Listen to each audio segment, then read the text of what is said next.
wabarakatuh. Halo teman-teman, gimana kabarnya hari ini? Semoga kalian dalam keadaan baik-baik aja ya. Nah, di video kali ini aku ingin berbagi ilmu lagi nih terkait materi tentang berikut ini. Simak sampai akhir ya. Aja ke materi yang pertama, yaitu mengenai deskripsi benda. Teman-teman sebelumnya udah pada tahu belum nih apa itu kata benda? Nah, pengertian dari kata benda itu sendiri adalah sebuah kelas kata yang menyatakan sebuah benda atau sesuatu yang dapat dibendakan, memiliki bentuk yang abstrak, konkret, serta dapat berperan sebagai subjek, objek, pelengkap, dan keterangan. Yaitu karakteristik kata benda.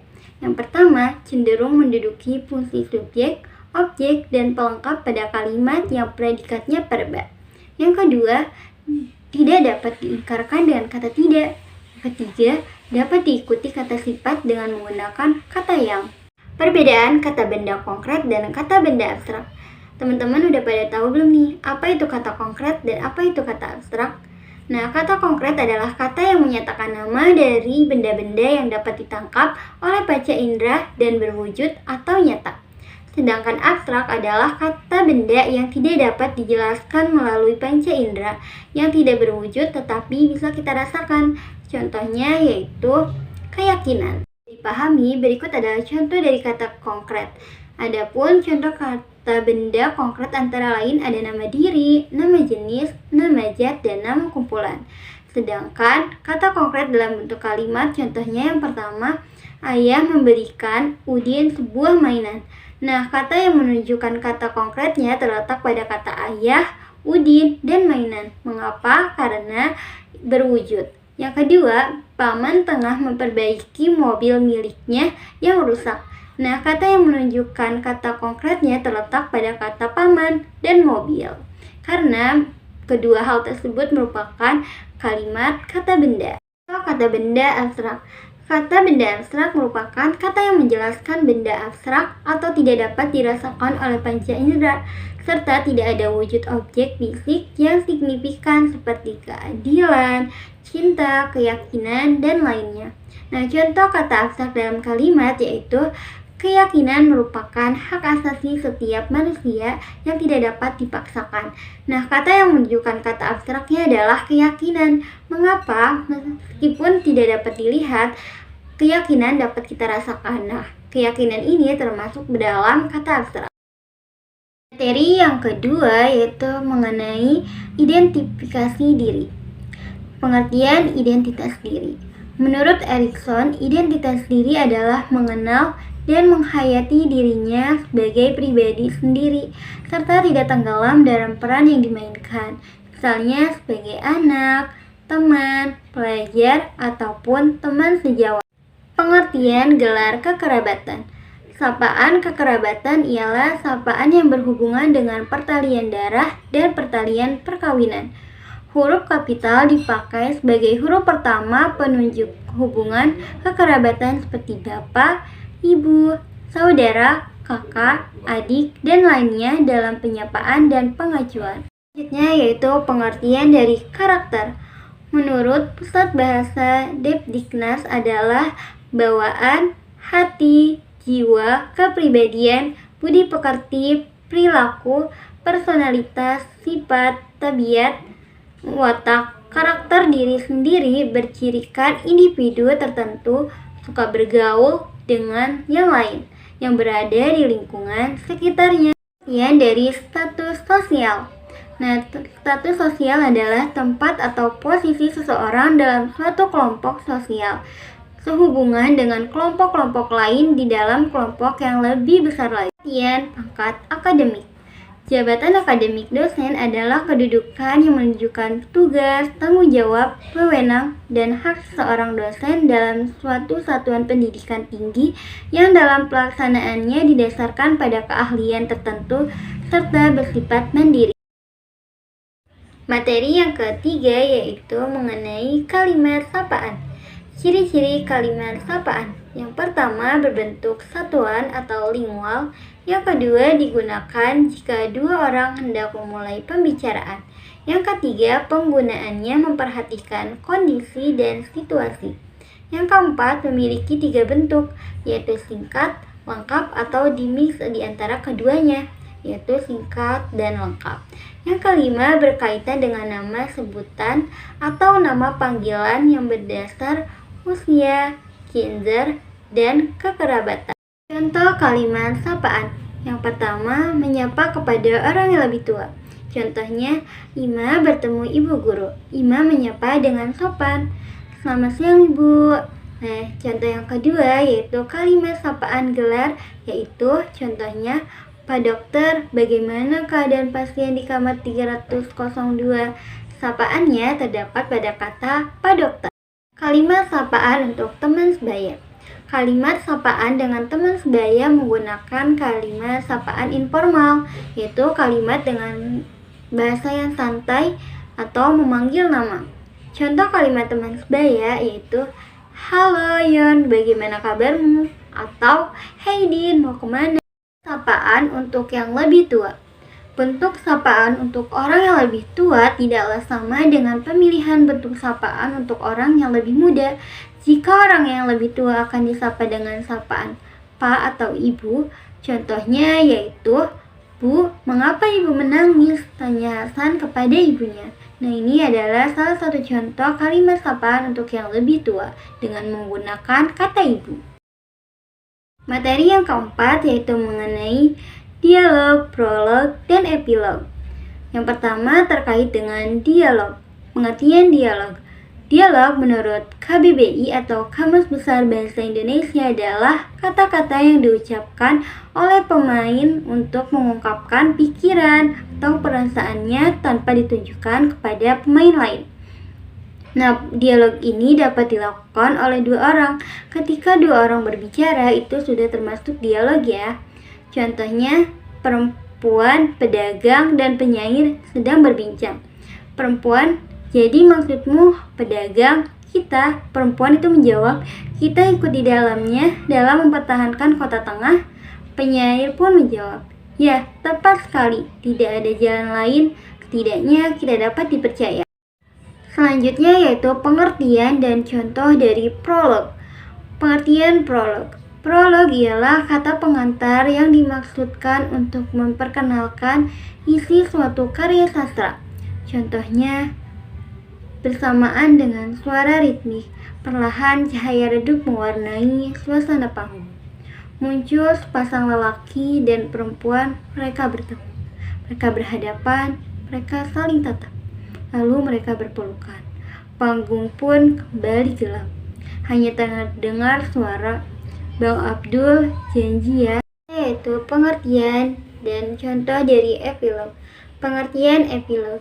Epilog adalah pidato singkat di akhir cerita yang biasanya mengungkapkan dan menjelaskan inti cerita atau teks tambahan. Contoh dari epilog. Bagaikan dewa mahmata asmara, keadaan sang Rama yang perbuatan dermanya memenuhi dunia.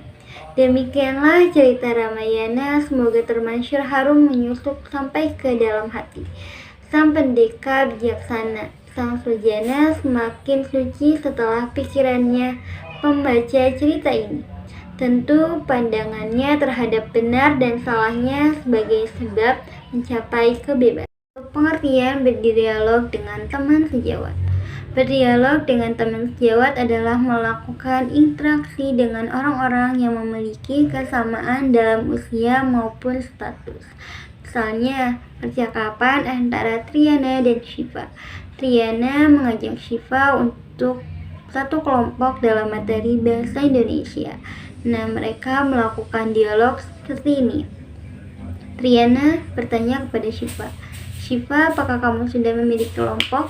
Syifa pun menjawab, belum Triana. Triana pun menjawab, ayo kita berkelompok bareng ya. Syifa pun menjawab, ayo Tri, pulang sekolah kita laksanakan berdua ya. Nah, yaitu mengenai jenis-jenis membaca dan membaca petunjuk. Pertama, pengertian dari pembaca. Menurut Japadi menyebutkan bahwa membaca merupakan salah satu keterampilan yang berkaitan erat dengan keterampilan dasar terpenting manusia, yaitu berbahasa. Syarat-syarat menjadi pembaca yang baik. Yang pertama, pembaca yang baik tahu mengapa dia membaca. Yang kedua, pembaca yang baik memahami apa yang dibacanya. Yang ketiga, pembaca yang baik harus menguasai kecepatan membaca. Jenis membaca. Menurut Tarigan 2008 ditinjau dari terdengar atau tidaknya suara pembaca. Yang pertama, membaca nyaring atau bersuara. Yang kedua, membaca senyap atau dalam hati. Membaca petunjuk.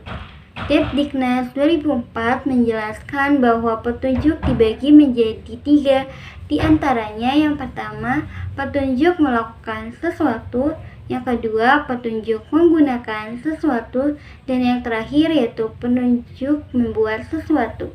Cara membaca yang baik. Yang pertama, pilihlah waktu yang menurut kita sesuai untuk membaca. Yang kedua, berdoa. Yang ketiga, pilih tempat dan suasana yang cocok untuk membaca. Yang selanjutnya yaitu berkonsentrasi. Yang terakhir, baca ulang buku sampai benar-benar puas, paham, dan mengerti isi bacaan dari buku yang kita baca. Materi selanjutnya yaitu mengenai tata cara membaca puisi dan membaca teks. Yang pertama yaitu pengertian puisi. Pengertian puisi menurut Kamus Besar Bahasa Indonesia adalah ragam sastra yang bahasanya terikat oleh irama, matra, rima, serta penyusunan lirik dan bait.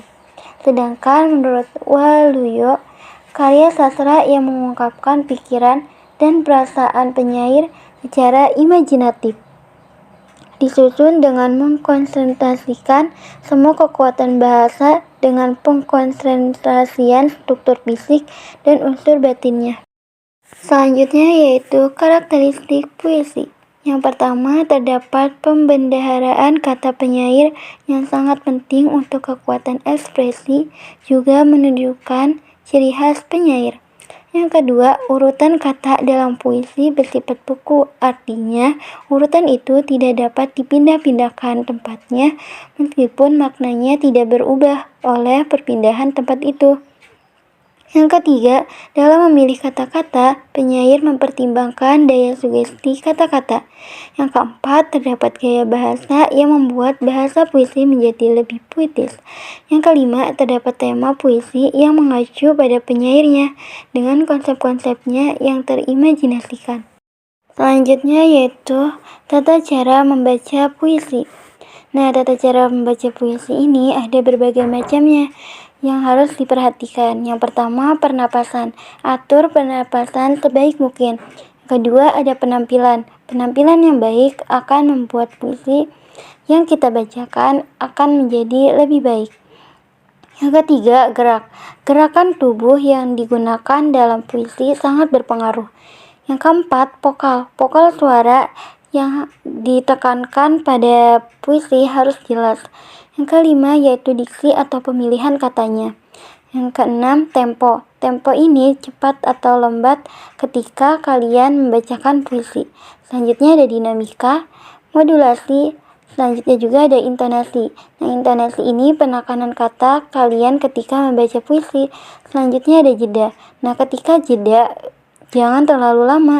Selanjutnya ada komunikasi, ada ekspresi. Nah, ketika membacakan puisi, kalian harus mengekspresikan baik itu sedih ataupun bahagia, tergantung pada judul atau tema yang dikaitkan dalam puisinya. Yang terakhir yaitu ada interpretasi. Selanjutnya yaitu tata cara membaca teks. Yang pertama yaitu menyoroti ide-ide baru dengan mempergunakan penekanan yang jelas. Yang kedua, menghubungkan ide-ide yang bertautan dengan menjaga suaranya agar tinggi sampai akhir dan tujuan tercapai. Yang ketiga, menjelaskan perubahan dari satu ide ke ide lainnya. Yang keempat, menerangkan kesatuan-kesatuan kata yang tepat dan baik. Yang kelima yaitu menjelaskan klimaks-klimaks dengan gaya dan daya ekspresi yang baik dan tepat. Materi selanjutnya yaitu mengenai menulis tegak bersambung. Yang pertama, pengenalan buku garis 3 atau tipis tebal. Nasrullah 2014 menyatakan bahwa Buku tulis halus atau garis tiga adalah buku yang digunakan sebagai perantara yang memiliki garis-garis kecil dan halus yang terdiri dari 3 garis yang berfungsi untuk menulis permulaan tegak bersambung agar memiliki besar huruf yang sama. Perbandingan huruf besar dan huruf kecil menjadi benar sehingga terlihat rapi, indah, dan jelas. Selanjutnya yaitu menulis tegak bersambung. Menurut Taringan 1994, menulis adalah suatu kegiatan yang dilakukan seseorang dengan menuangkan tentang suatu hal baik pikiran, gagasan, ide, atau pesan yang digunakan untuk berkomunikasi secara tidak langsung kepada penerima atau orang lain yang dituju. Menurut Marwati 2017, menulis tegak bersambung adalah menulis huruf demi huruf yang dirangkai menjadi satu kalimat yang memiliki arti ditulis tegak lurus dan tidak miring. Kedua yaitu aturan penulisan huruf sambung dalam buku garis tiga atau tipis tebal. Nah, yang perlu diperhatikan dalam melatih anak menulis huruf garis bersambung adalah sebagai berikut ini. Yang pertama, guru memastikan peserta didik telah menguasai huruf cetak. Yang kedua, memperkenalkan huruf sambung dengan merangkai titik-titik untuk diikuti oleh anak. Yang ketiga, guru menyediakan huruf tegak bersambung secara lab baik huruf kecil maupun huruf besar yang kemudian anak dilatih dengan diminta menjiplak huruf-huruf tersebut. Yang ketiga yaitu mengenai contoh penulisan huruf sambung dalam buku garis tiga atau tipis tebal. Nah, di bawah ini ada 2 contoh. Yang pertama ada contoh instrumen latihan menulis abjad. Yang kedua, contoh instrumen latihan menulis kalimat. Materi selanjutnya yaitu mengenai ringkasan. Sebelumnya teman-teman udah tahu belum nih apa itu ringkasan? Kita sering banget tuh buat ringkasan buku ataupun ringkasan lainnya. Ringkasan merupakan hasil kegiatan merangkum. Rangkuman dapat diartikan sebagai suatu hasil merangkum atau meringkas suatu tulisan atau pembicaraan menjadi satu uraian yang lebih singkat dengan perbandingan secara proporsional antara bagian yang dirangkum dengan rangkumannya.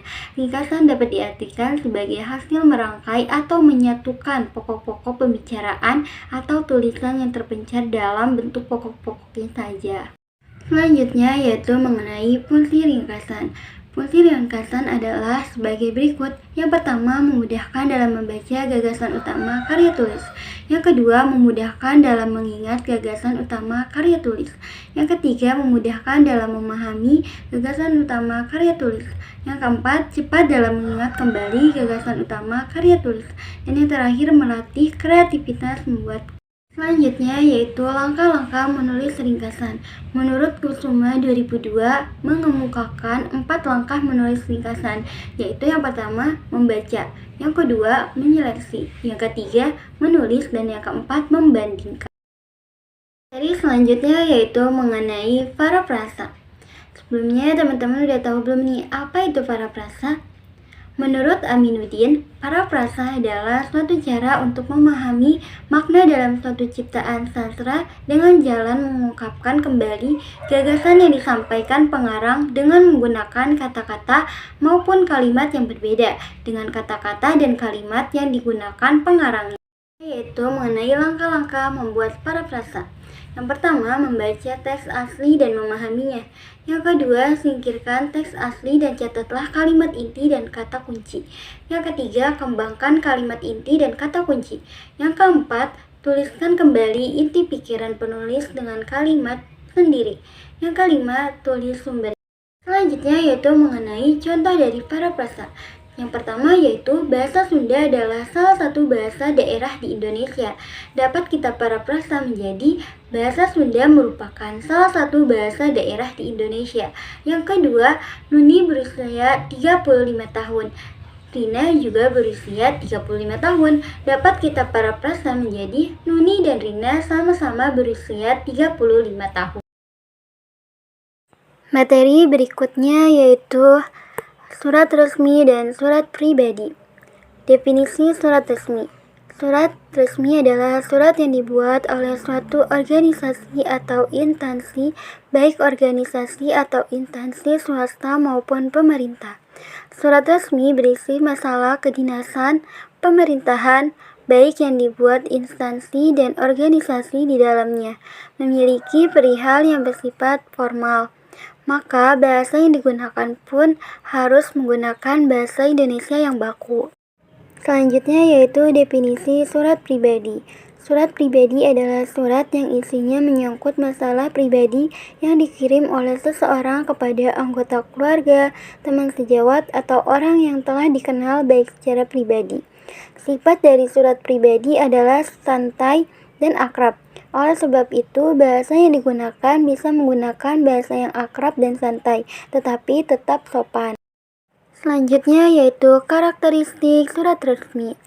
Karakteristik surat resmi adalah sebagai berikut. Yang pertama, menggunakan salam pembuka dan penutup yang baku.